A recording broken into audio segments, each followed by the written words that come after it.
Radio Sucesos 101.7 FM presenta su noticiero Sucesos con Milton Pérez y Verónica Larrea. Un periodismo libre para una democracia plena. Los hechos y las opiniones de los sucesos que marcan nuestro tiempo.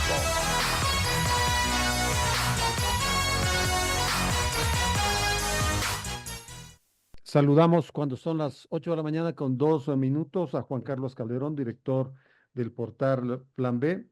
Juan Carlos, hola, buenos días. En primera instancia, nuestras felicitaciones por la excelente cobertura realizada en Miami en este histórico juicio contra Carlos Pollitt, donde un jurado de 12 miembros ha decidido condenarlo y declararlo culpable de 6 cargos. Aquí es importante, justamente por la cercanía que tuvo el portal Plan B, aclararle a la ciudadanía que este es un juicio desarrollado en otras latitudes, en otro país. Si bien es cierto, la génesis de estos cargos o del dinero mal habido que fue gastado en los Estados Unidos, este dinero provenía de operaciones ilícitas realizadas en Ecuador cuando él era Contralor General del Estado. Juan Carlos, buenos días. Buenos días, Edgar. Mil disculpas, un poquito la demora. La verdad es que todos mis colegas han estado atrás de mí y nosotros parecemos estrellitas de Navidad. Y entonces, No me sorprende. y, y, y, y de hecho, la pregunta en general que se hace es esa. Primero, ¿por qué es tan veloz el juicio? ¿No es cierto? Y segundo, evidentemente es un juicio por la... ¿Qué es lo que se definió en este juicio? Este juicio definió que el señor Pollitt ha comprado, hijo, ¿no es cierto?, compraron propiedades en Estados Unidos con dinero producto de la corrupción. Eso es fundamental. Por eso en el juicio hubo testimonios de Concienzado Santos, de los de Odebrecht, el propio empresario Diego Sánchez, otros, Rivas, etcétera, demostrando que Pollitt obtuvo dinero, que el dinero que obtuvo Pollitt para comprar estas propiedades, que más o menos suman unos 14 millones de dólares en Miami, fueron producto de la corrupción. Entonces, es un tema, un delito que se cometió en los Estados Unidos. No se está juzgando a Pollitt por sus actuaciones como excontralor en el Ecuador. Se está juzgando a Pollitt por que usó dinero. Ahora, lo que tenía que mostrar la acusación, el Departamento de Justicia de los Estados Unidos, la Fiscalía de Estados Unidos, era que ese dinero era sucio, era ilegalmente obtenido. Ahí se configura el delito de lavado de activos. Si tú no puedes demostrar que el dinero es producto de narcotráfico, de la corrupción, de sobornos, de lo que sea, no puedes comprobar que hay un lavado de activos. Entonces, Pollitt al final no pudo demostrar, o la defensa de Pollitt no pudo demostrar que el dinero con el que compraron esas propiedades era dinero lícito. Eso básicamente es lo que ocurrió en Estados Unidos, en Miami. Ahora, tú que estás allá, ¿no es cierto? Plan B está allá. Lo que hizo el jurado es ordenar la incautación de esos bienes adquiridos con dinero mal habido. Parte de los bienes, no todos. No todos. Eso fue un pedido de la Fiscalía General. Al final del juicio, cuando ya se declara culpable de 6 cargos, a Pollitt, la Fiscalía pide 2 cosas: el arresto de Pollitt y la incautación de varias propiedades, ¿sí? Que son, porque aparecen, al final, a última hora, aparece otra propiedad, por ejemplo, y por eso se llamó otro testigo a última hora, antes de que el jurado, o mientras el jurado estuviera deliberando, porque también se definía eso. Ahora, la sentencia de la jueza es la que al final del día perfeccionará esta incautación de estos bienes. Eso es lo que va a pasar. Pero es parte, la no son condena todos. que deberá purgar Pollitt, se ha hablado, se ha especulado muchísimo que puede ser de hasta 100 años, ¿no? Sí, el delito de lavado de activos en Estados Unidos, dependiendo del monto, de los grados, etcétera, todo se valora igual como nuestros códigos penales. Nuestro código penal puede tener unas penas muy fuertes, muy fuertes. Se prevé que por cada cargo serían hasta 20 años, ¿no? Y los cargos son acumulativos. 120 años, más o menos. Más o menos. Pero, digamos, eso dependerá de la jueza, dependerá también, él es un hombre de 73 años, probablemente que tenga un arresto domiciliario, etcétera, etcétera. lo que está enfocada ahorita la defensa de Poli, nosotros entrevistamos a su abogado, el doctor Tamayo, lo que está en este momento es intentando sacarlo de la cárcel. Ha pedido una nueva fianza, digamos, y sacarlo de la cárcel para que pueda continuar el proceso en libertad o en arresto domiciliario. No sabemos cuál será el pedido en concreto, pero básicamente es lo que está pasando ahora. Esto es primordial porque se habla de que está buscando una segunda fianza. Recordemos que la primera, hace algún tiempo, fue de 14 millones de dólares. O sea, Sí, Paul le entregó esa cantidad billete tras billete. sí, entregó esa cantidad, sí, así es. Y podría en O esta sea, ocasión, además de la cantidad que entregó para comprar las propiedades, es decir, por súmale, supuesto. porque Y las propiedades, la fianza se valoró en el valor de las propiedades que estaban en cuestión, en cuestionamiento. 14 millones. Entonces, ya usaste 14 para comprar y 14 más para dar tu fianza. claro, pero en esta ocasión podría otorgársele eventualmente una nueva fianza de Depende de la pronto de esas jueza, dimensiones. depende de la jueza, depende de los argumentos que emita la, la, la defensa y si la paga. Había condicionamientos, porque el juicio, bueno, este proceso ya tiene como 2 años y más, ¿no? Al inicio de esto, las discusiones eran precisamente esa, bueno, valoro estas propiedades que están en cuestionamiento y yo voy a entregar estas propiedades como fianza. Decía, pero no, porque ¿cómo voy a entregar confianza a unas propiedades que son las que están siendo cuestionadas? Sí, entonces se tomó otra decisión. No sé qué valorar. Yo veo poco probable que le entreguen otra fianza. En realidad, ya, porque lo que está en duda acá para la justicia norteamericana es de dónde la licitud de los fondos de Carlos Poli. ¿Sí? Claro. Y ese es Es decir, si el yo te tema pongo que una fianza, por ejemplo, si yo te pongo una fianza de 20 millones, ya, y voy y pago, entonces tú dices, ¿y de dónde sacó los 20 millones? exactamente. ¿Que los tenía guardados? ¿Qué hizo? O sea, entonces, ese es el punto, creo yo, que se tiene que valorar también. Es que lo que me parece que ibas a reflexionar es el objeto de discusión y de debate en este momento en el Ecuador. Esto se ha hecho en los Estados Unidos, estos son los criterios de valor que tiene la justicia de los Estados Unidos, que nada tiene que ver con los puntos de vista del debate acá en el Ecuador. Aquí lo que nos importa, nos interesa, es que se ha demostrado la corrupción de Carlos Polit, del contralor Carlos Polit, del contralor 100 sobre 100, ¿no? Así lo denominaba Rafael Correa, además hablaba que era un tipo simpatiquísimo, que en algún momento incluso él habló de hacer vaca porque no tenía para la defensa, que no tenía un solo centavo. Claro, o sea, un contralor que ahora entrega fianzas de 14 millones y el delito por el cual ha sido condenado es de muchos millones de dólares. ¿De dónde sacó ese dinero? Aquí ya se lo juzgó y claro, el hombre huyó. Y de eso tú nos puedes hablar muchísimo porque Plan B me parece que ha graficado la historia de Carlos Poli, creo que de los últimos 10 años. Pero esa es la reflexión aquí en el país hoy. Sí, de hecho, bueno, sí tiene que ver con el Ecuador, evidentemente, porque las pruebas que presentó la Fiscalía de Estados Unidos tienen que ver con la corrupción en el Ecuador.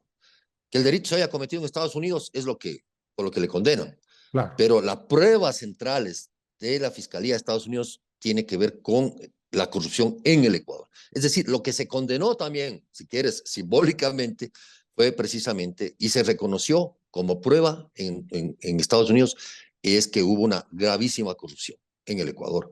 Tanto que permitió a un señor, excontralor, que era el jefe de las cuentas del Estado, el juez de cuentas del Estado, quien cae preso por esto. Entonces, yo he escuchado de alguna manera varios criterios, he escuchado, por ejemplo, al expresidente Correa decir que no le conocía a Polit, ¿no? Cuando fue la terna, llegó la terna, él era presidente, más o menos septiembre, el Congreso en ese momento, que era el que elegía, presenta la terna, ¿no es cierto? Y él lo nomina, ¿sí? Pero Polit no era un desconocido. Polit fue ministro, tú recordarás, o sea, Gobernador del quien es Guayas, secretario de la gobernador administración del gobierno de Gutiérrez, y efectivamente. secretario de la administración del gobierno de Gutiérrez, que fue tumbado aparentemente por corrupto, ¿no es cierto? Cuando cae Gutiérrez, creo que era secretario de administración. No, el secretario es Entonces, Óscar Ayerbe. Óscar Ayer, sí. pero fue funcionario, digamos, no es que era un Efectivamente, desconocido, no así es que es. era un desconocido. Entonces, mi hipótesis es que eso fue parte de un pacto político. O sea, Pólida a la cabeza de la Contraloría en esa terna del 2007 fue un pacto político, evidentemente con el Partido Social Patriótica en ese momento. Evidentemente, Correa, que había llegado ese momento al poder, joven, como este nuevo joven que tenemos, un joven como es presidente, eh, podía no saber muchos antecedentes, pero Poli no era un desconocido para el país. Es más, él fue parte de los forajidos, así mismo ha dicho Correa, y luchó, como muchos, contra el gobierno de Gutiérrez hasta que lo tumbaron. Bueno, Y digamos que Poli no era un desconocido, no era quizá del grupo de Rafael Correa, pero ayer estaba viendo una información muy interesante que hablaba de que al muy poco tiempo de que era Contralor, ya Poli hizo una suerte de carta de intención hacia Rafael Correa cuando deshizo unas glosas que Correa tenía desde el año 95 de carácter personal, por supuesto. claro, empezó a pagar favores, digamos. Y eso es el tema. No, digamos que no le conocía al principio, pero fue reelecto 3 veces. Así es. Él tenía que estar Y hasta el además 2022, pues. fue el reelecto, o sea, y entonces ya o sea, tampoco le conocían cuando le reeligieron 100/100, cuando el Consejo de Participación Ciudadana, controlado por el gobierno de entonces, le puso 100/100. Entonces, claro, decir que yo, o sea, querer deshacerse, fingir demencia, fingir amnesia frente al señor Carlos Pode, el país no es tonto, digamos, el Ecuador, a veces somos ingenuos, pero no tontos. Entonces, sí me parece que ya es una defensa patética en ese sentido. Yo creo Ahora, que hay que otro admitir, o sea, elemento fundamental, Juan Carlos, es que es un juicio emblemático porque, según algunos observadores, aquí se acaba pues la teoría de la persecución política mediante la justicia. Aquí se acaba incluso el criterio internacional levantado por Correa y algunos de sus máximos dirigentes de que hay un lawfare, ¿no es cierto? Es la utilización de la justicia con fines políticos. Ese criterio, al parecer, también ya se acabó. de hecho, me parece que es cierto, porque el juicio en Estados Unidos el jurado en Estados Unidos no es como ocurre en el sistema norteamericano, es un jurado de desconocidos, que evidentemente, muy probablemente no conocían quién es el señor Pollitt, ni tampoco conocían dónde queda este país llamado Ecuador, probablemente, ¿no? Estoy exagerando, pero digamos, la conformación del jurado es clave en este tipo de juicios. Por eso decía al principio, ¿por qué el juicio aparentemente dura 12 días, cuando aquí dura siglos en el Claro. Ecuador, el juicio? Y es porque ellos, antes de estos 12 días que se sientan para oírlos, se presentan frente a un jurado. Entonces, escoger el jurado es fundamental. Es un jurado que tiene que tener todas las garantías de confianza personales, cada uno, que no se deben conocer entre sí, etcétera. Una serie de condiciones que están normadas respecto a escoger un jurado en Estados Unidos. Este jurado es el que escucha, ¿cierto? Las pruebas que ya se habían presentado muchos meses antes, los testimonios y los testigos, ¿cierto? Que ya fueron valorados y evaluados y aceptados por las dos partes, tanto acusadores como defensores.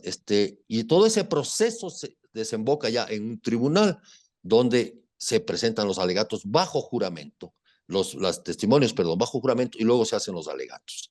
Lo que pasó es que la unanimidad del jurado, que es 12 votos a 0, ¿no? Como culpable en los 6 cargos a Pollitt, muestra la contundencia de las evidencias y de las pruebas que presentó la Fiscalía de los Estados Unidos contra Carlos Pollitt en este caso. Ahora, es evidente que ahí no puedes decir el jurado fue comprado, el jurado es anticorreísta, el jurado Tiene eh, influjo psíquico. tiene influjo sí, no puedes decir eso. No puedes decir eso. Y esa es la diferencia entre nuestro sistema, que como en el caso Metástasis y Purga acaba de demostrar que vos puedes comprarte un juez, ¿no es cierto? Incluso para causar una serie de incidentes judiciales que te permiten alargar los juicios ad eternum, eternamente. Eso no Ahora, sucede allá. justamente por lo que te comentaba, el Plan B ha documentado a Polit desde hace años. Eh, Así es. ¿Cuál era el modus operandi del Contralor 100 sobre 100? ¿De dónde sacó pues esos millones que le permitieron años más tarde pagar fianzas de 14 millones de dólares? Eh, Cuando convirtió a la Contraloría, como decía Fernando Villavicencio, en una industria del soborno. Sí. Hay algunas industrias del soborno desde el Estado a los ciudadanos en el Ecuador. Una de ellas es la industria de la extorsión de los informes y de soborno con los informes de la Contraloría. Por lo tanto, este también es un cuestionamiento y un juzgamiento a la Contraloría. ¿Sí? De ese entonces, no digo la de ahora, de ese entonces, porque Polit tenía atrás una institución, ¿no es cierto? Que pueden hacerse los locos y decir, me ordenaron, me pagaron, lo que sea. Si no firmaba o si no hacía esta auditoría, me votaban. ¿Cómo Polit logró ejercer un poder tan grande? Muchos lo califican como el verdadero padrino ecuatoriano, ¿cierto? Un poder tan grande que convirtió a la Contraloría en el pivot, ¿no es cierto?, en el centro de la corrupción, estableciendo unas supuestas auditorías y fiscalizaciones a los gastos públicos, obteniendo, encontrando los rabos de paja de un país corrupto, evidentemente, y en vez de sancionar esto, sobre todo a los chiquitos, sí los sancionaba, a los grandes negociar, ¿cierto?, los informes. Que tenía Eso es lo que esos pasó. informes en su caja fuerte, ¿no? Los casos Los grandes, tenía. casos Y gordos. entiendo que los tiene todavía aún soltando informes, a veces ha soltado, en el caso contra Carlos Vaca, Claro. soltó un informe que tenía que ver con la comisión del 30S. Los tenía, aparentemente también se llevó alguna documentación de esta naturaleza. Entonces, esta institución llamada Contraloría tiene que responder al país, hasta ofrecerle disculpas al país por esto, porque me parece que el fondo del asunto es si fue en su momento y cayó en manos de este Contralor, y después el Contralor Celi, que también está preso, ¿sí?, Que fue el casi por segundo las de a bordo mismas, de Carlos Polit, ¿no? que estuvo acompañado en un periodo, casi por las mismas razones. Es decir, de lo que Polit fue encontrado culpable en el Ecuador, por precisamente negociar informes de la Contraloría. Glosas, desvanecer glosas, poner glosas. Todo es un instrumento de extorsión que lo convirtieron para, de alguna manera, tener políticamente. Polit era precisamente felicitado por el correísmo, condecorado, etcétera, etcétera. Y le tenían, como dice Diego Sánchez, que no, digamos, no es de mi fervorosa admiración, pero este testigo dice, le tenían miedo. ¿Sí? Entonces, y no es un caso aislado, a eso voy. No es un tipo, un llanero solitario que dijo, voy a poner la Contraloría a mi servicio, voy a hacer lo que me da la gana en esta institución, que tiene normas, ¿no? Y que tiene funcionarios, y que tiene que cumplir normas. Entonces, oye, sí me parece que hay que pensar seriamente qué tipo de Contraloría tuvimos y tenemos. Y claro, el cinismo al más alto nivel, ¿no? Porque Polit llegó a enjuiciar a mucha gente. Nada menos, hace 7 años se cumplía en estos días ese juicio a la Comisión Anticorrupción, pues de gente tan prestante como Julio César Trujillo, Simón Espinosa, Isabel Robalino, Jorge Rodríguez, que después él tuvo que desestimar. Pero obtuvo una ¿Cómo no? sentencia de 1 año y después, entre comillas, les perdonó. La Pero sentencia de un año se fue para los comisionados, pues, ¿no? para los comisionados, claro. Entiendo que fue el caso Manduriaco, ¿no es cierto? La refinería del Pacífico, Ya, a refinería. Pero también hay otro caso ahí que es por Manduriaco, que supuesto, también generó Manduriaco, una serie de problemas. Y hasta, Pilatón. oiga, ¿sabe por qué estamos sin luz? Por Claro, la corrupción. claro. Por la corrupción. Manduriaco no funciona todavía. Ha habido una serie, bueno, ¿cuántos años irá la construcción de eso? Líos y líos de corrupción. Estamos sin luz por la corrupción. Entonces, eso es lo que pasó. Y Polit, claro, era protegido políticamente por los actores políticos. O si no, hasta ahorita díganme algún actor político, algún partido, movimiento que haya emitido un pronunciamiento sobre esta condena a Carlos Polis. Y recordar además, Juan Carlos, porque hay alguna gente que no sabe o se olvida.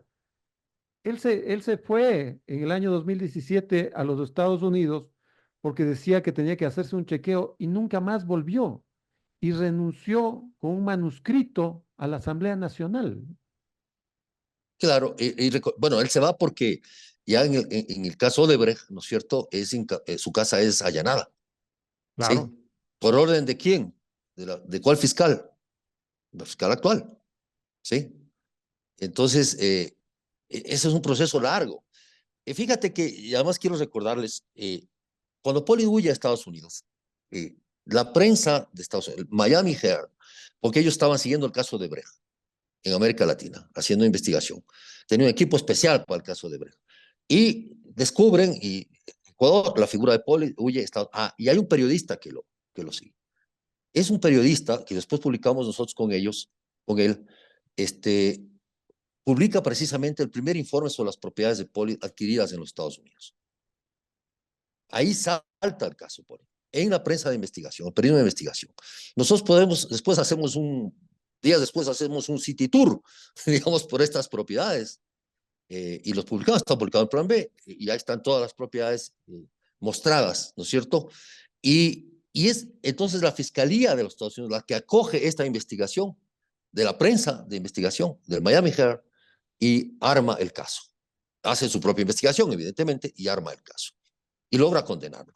Entonces, fíjense qué importante, que es lo que digo, y además lo que tú dices es un caso emblemático, porque es la primera vez en la historia, entiendo, del Ecuador, un alto funcionario, sobre todo un contralor, que es el encargado cuyo deber es proteger el dinero de los ecuatorianos, el Tesoro Nacional y el uso de estos recursos, es condenado por haberse afanado, digamos, de alguna manera, o haber sido sobornado para evitar este control, para que otros empresarios, etcétera, funcionarios, se salgan con la suya, queden en la impunidad, con el dinero robado, ¿cierto? Y sin ningún tipo de condena. Fíjate, hay que recordar, con eso termino, Edgar, en el 2009, el Contralor Carlos Poder le pide a la Corte Suprema de Justicia, en ese entonces, hoy se llama Corte Nacional, una resolución en la cual diga que